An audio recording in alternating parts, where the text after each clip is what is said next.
Coucou, moi c'est Farah de Think with Farah. Je suis consultante en stratégie digitale et j'aide mes clients à penser leur business de façon holistique avec une approche analytique, stratégique et créative. Discutons ensemble des solutions concrètes pour optimiser votre business et le faire boomer. Je vous partage mes expériences, mes succès, mes échecs, mais surtout mes apprentissages pour que vous puissiez façonner l'entrepreneur qui est en vous et atteindre vos objectifs. Bienvenue dans un nouvel épisode de ton podcast Think with Farah. Aujourd'hui, je vais te donner 5 méthodes simples pour passer à l'action. Si tu as écouté mes précédents épisodes sur la loi de l'attraction, tu le sais, je le répète à qui veut l'entendre, il n'y a pas de loi de l'attraction sans passage à l'action. Je l'ai beaucoup dit, mais j'ai pas beaucoup parlé de ce fameux passage à l'action.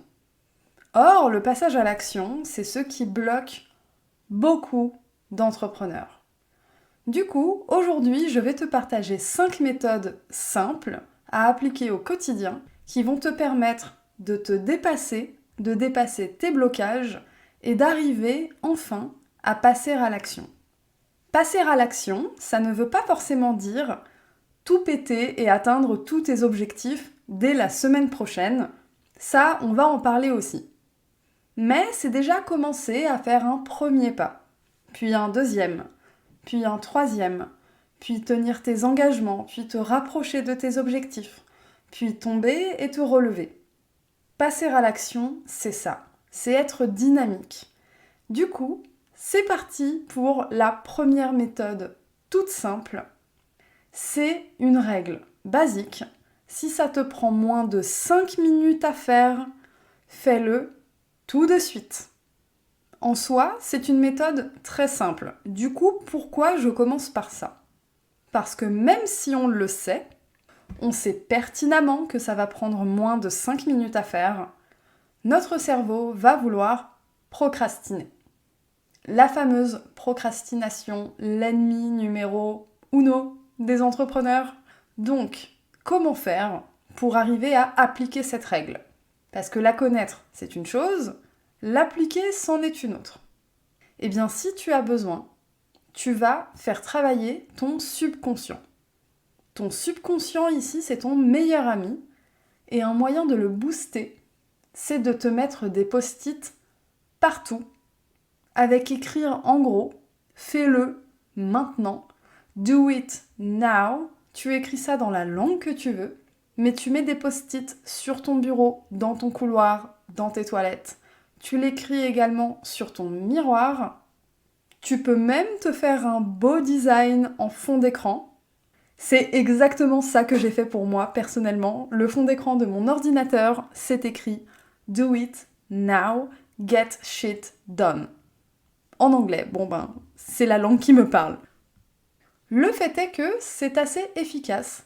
Parce qu'au début, on le voit de manière consciente, et après, on ne le voit plus, mais notre subconscient continue de le voir et d'absorber le message chaque jour. Maintenant, si cette méthode, elle est tout de même assez difficile à appliquer au quotidien, il y a une deuxième méthode très simple qui va t'aider à arriver enfin à passer à l'action, notamment à faire des petites choses comme ça qui te prennent moins de 5 minutes tout de suite. C'est un entraînement que tu peux appliquer chez toi, avec des choses qui n'ont rien à voir avec ton business, c'est-à-dire les tâches ménagères. Quel rapport entre les tâches ménagères et ton business ? Je t'invite à écouter mon épisode 21, où je te donne plein de méthodes pour booster ta productivité sans travailler. Alors, je parlais des tâches ménagères dans cet épisode pour booster la productivité. Je ne vais pas en reparler en détail ici, je t'invite à écouter l'épisode 21. Mais les tâches ménagères sont aussi un excellent exercice pratique pour passer à l'action. Pourquoi ? Parce qu'on procrastine dans son business comme on procrastine dans les tâches ménagères. Ce n'est pas quelque chose de forcément plaisant à faire au quotidien. Ça peut l'être, mais ça ne l'est pas tout le temps. Et c'est ok de l'accepter. Du coup, si tu as besoin de t'entraîner à passer à l'action, au lieu de le faire tout de suite dans ton business où les enjeux et les responsabilités sont grandes, Tu peux commencer à le faire chez toi avec tes tâches ménagères. Pourquoi c'est important ? Parce que gérer un business, c'est un peu comme être sportif ou sportive de haut niveau. Ça demande de l'entraînement, ça demande du mindset, du mental, ça demande d'avoir un objectif précis, de le regarder et de s'entraîner en fonction. Et pour ça, il faut développer certains comportements qui deviennent à force totalement naturels. Et pour ça, le mieux, c'est l'entraînement. Si aujourd'hui, tu as du mal à passer à l'action dans ton business et que tu as aussi du mal à passer à l'action sur tes tâches ménagères, il y a des chances que t'entraîner sur tes tâches ménagères soit beaucoup plus facile que t'entraîner à mettre en place des grosses actions complexes pour ton business. Du coup, commence par là, mais fais-le en conscience. Je suis pas en train de te dire que faire le ménage va t'aider à booster ton business. C'est pas ça. Mais par contre, le faire en conscience, c'est-à-dire, là, je suis en train de lutter activement contre la procrastination, donc je vois que j'en suis capable, donc la prochaine fois que je vais vouloir procrastiner pour mon business, mon cerveau a acquis que j'étais capable de lutter contre la procrastination. Je l'ai déjà fait plusieurs fois pour différentes tâches. Donc en fait, business ou tâche ménagère, je prends la procrastination de la même manière et je la détruis de la même manière. L'idée, c'est vraiment de faire les choses en conscience. Pour parler de conscience, du coup, je transitionne vers la troisième méthode simple pour passer à l'action. C'est se rappeler constamment son why, son pourquoi, ce qui nous motive. Parce que quand on commence à procrastiner, à avoir du mal à passer à l'action, c'est généralement qu'on a tellement le nez dans le guidon qu'on se sent dépassé par les événements et qu'on perd de vue notre objectif. On sait toujours à peu près pourquoi on fait ça. Mais là, je parle d'un objectif profond, émotionnel, qui parle à l'âme, qui parle à l'être. Le pourquoi on a créé ce business, le pourquoi on a pris des risques, on a investi du temps, de l'argent, on s'est éloigné de personnes qu'on aimait pour se concentrer sur un objectif plus grand, etc., etc. Un pourquoi très profond. Au quotidien, c'est simple finalement de se déconnecter de ce pourquoi. Pour se déconnecter, il suffit de faire des choses au fur et à mesure, dans un cercle extrêmement rapide, pour au final perdre le fil. C'est-à-dire qu'on va mettre en place des actions, les unes après les autres, on va visualiser des objectifs court terme, éventuellement moyen terme, mais on va perdre de vue the big picture. Ce qu'on appelle the big picture, en gros, c'est l'image idéale qu'on veut atteindre. Se rappeler de cette image, c'est un excellent moyen de prendre du recul et de se dire « Ok, là t'as la flemme, ça fait des semaines que t'as la flemme, ou des mois que t'as la flemme, ou des années que t'as la flemme, parce que tous les entrepreneurs ont des parcours différents. Mais là, ça y est, tu t'es rafraîchi la mémoire, tu es prêt ou prête à passer à l'action. Mais là, pareil, connaître cette règle, c'est une chose, l'appliquer, c'en est une autre. Du coup, comment garder ce pourquoi en tête au quotidien ? Eh bien, de la même manière que pour la règle des moins de 5 minutes, l'idée, c'est d'ancrer ce pourquoi dans ton subconscient. Alors, comment tu peux faire ça ? Tu peux créer un vision board, un tableau de vision, un tableau de rêve. Tu peux l'imprimer, tu peux le mettre en fond d'écran sur ton portable, sur ton ordinateur, sur ta tablette. Tu le mets où tu veux, mais c'est impératif qu'il soit visible en permanence. Les endroits que je recommande sont sur ton bureau et au pied de ton lit. Comme ça, quand tu te réveilles le matin, c'est la première chose que tu vois. Alors, qu'est-ce qu'on va mettre dans un vision board ? Dedans, tu vas mettre des photos du mode de vie que tu as envie d'atteindre. Pour toi personnellement, mais aussi pour ton business. Si par exemple, tu te visualises CEO d'une grande compagnie internationale, tu vas peut-être mettre une photo de building, qui seront potentiellement tes futurs bureaux. Si tu te vois être digital nomade, Tu vas peut-être mettre des photos de beaux paysages avec un sac à dos, un passeport, un minivan, un avion, tu vois? Tu vas en fait mettre sur ton tableau de vision tous les éléments qui vont nourrir ton pourquoi, ta vision. Il n'y a pas de bon ou de mauvais vision board. Si tu as envie de mettre une Ferrari et des sacs de luxe, tu mets une Ferrari et des sacs de luxe et il n'y a absolument personne qui a le droit de critiquer ton vision board. C'est le tien, c'est ton pourquoi, il t'est propre, il est juste et il est valide. Du moins, il l'est si tu le fais en pleine conscience. L'idée, c'est que quand tu le regardes, il te fasse vibrer. Ça te rappelle, c'est une piqûre de rappel de pourquoi tu t'es lancé, pourquoi tu as fait le choix d'avoir ce mode de vie, pourquoi tu as lancé ce business, et donc pourquoi c'est important que tu passes à l'action.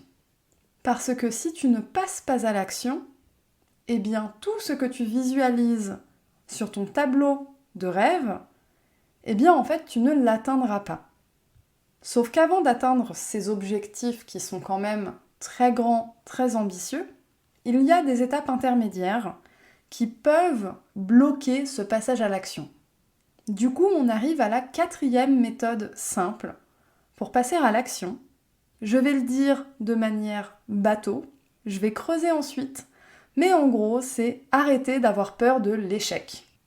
Bon, dit comme ça paraît un peu simple. Je développe. Si tu te plantes, c'est normal et ça fait partie du chemin vers le succès. Je répète, l'échec est quelque chose de totalement normal, c'est quelque chose de nécessaire et ça fait partie du chemin vers le succès. Si tu as besoin, tu peux faire pause et tu peux réécouter cette phrase. Elle est importante parce que je sais que tu sais, mais je sais aussi que tu le sais pour les autres. Mais quand il s'agit de toi-même, tu l'oublies. Et le problème, il est là. On sait les choses, mais lorsqu'il s'agit de nous-mêmes, on les oublie. Du coup, je vais le répéter. Si tu te plantes en cours de route, c'est normal, et ça fait partie du chemin vers le succès. Il n'y a pas de succès sans échec, de toute façon. Ce n'est pas possible. Les plus grands champions ont échoué plus de fois que tu n'as essayé. Les plus grandes championnes, pareil. Tout le monde est passé par là. Et si tu as du mal à lâcher prise là-dessus, sur l'idée que tu as le droit d'échouer et que ça fait partie de ton succès, la peur de l'échec, c'est le premier module de mon programme Think with Yourself. Si tu veux connaître un avant-goût du programme, tu peux rejoindre ma liste d'attente en cliquant sur le lien dans la description de l'épisode.